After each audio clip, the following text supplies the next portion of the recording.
Il-proġett ta' trasport tal-massa jinsab f'perjodu kruċjali ta' studji aktar profondi fuq fattibilità l-impatt ġeoloġiku fost oħrajn.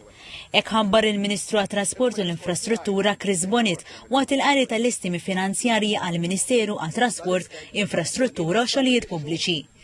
Għalli għalkemm fl-2021 il-proġett kien se jiswa madwar 6 biljun euro, l-lum qed jissaħħaħ il-pjan oriġinali b'qafas aġġornat.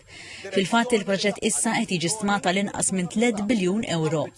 Fid-diskors tiegħu qal li hu żbaljat li tintefa' pressjoni żejda fuq il-Gvern biex jaġġel jikkommetti ruħu bla doċċ u għaldaqstant qal li jkun ħsara kbira l-pajjiż jekk jiġi ballun politiku. Spjega li l-proġett ser ibiddel il-pajjiż kemm il-lat demografiku u anke ekonomiku u li permezz tiegħu se jinħolqu opportunitajiet ġodda biex l-ekonomija ma tibqax ikkonċentrata biss madwar il-belt u l-portijiet. Sostna li dwar dan il-proġett inħela wisq żmien u m'għandux jinħela aktar fuq batti bekki pwerili bħal ta' min ġietu l-idea l-ewwel. F'dan il-kuntest appella biex iż-żewġ naħat tal-Kamra ma jkunux laboristi u nazzjonalisti u kif missirijietna bnew lil Malta wara t-tieni gwerra dinjija, issa timbena Malta għal ġenerazzjonijiet futuri. Il-Ministru Bonet qal li dan mhux proġett li se jsir mill-lum għal għada u għalhekk ingħataw importanza s-soluzzjonijiet medium term għal mobilità. Semma r-rotot tal-fast ferry dak eżistenti u oħrajn li mistennija jibdew mis-sena d-dieħla. Fakkar ukoll fl-Istrateġija Nazzjonali ċ-Ċikliżmu li ġiet finalizzata wara konsultazzjoni estensiva u se tiġi pubblikata dalwaqt. Għalli matul is-sena d-dieħla l-iskart se jibda jinġabar f'ħinijiet meta fit-toroq ikun hemm inqas vetturi u se ssir diskussjoni man-negozji biex id-deliveries isiru f'ħinijiet aktar kajmana.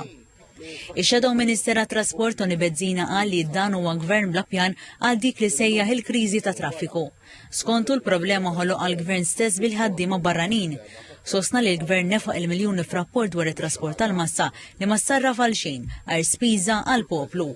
Fakkar li qabel l-elezzjoni ġenerali tal-2022 il-Partit Nazzjonalista propona metodu ta' trasport alternattiv li kien aktar effiċjenti u l-maġġoranza tiegħu seta' jsir fondi Ewropej.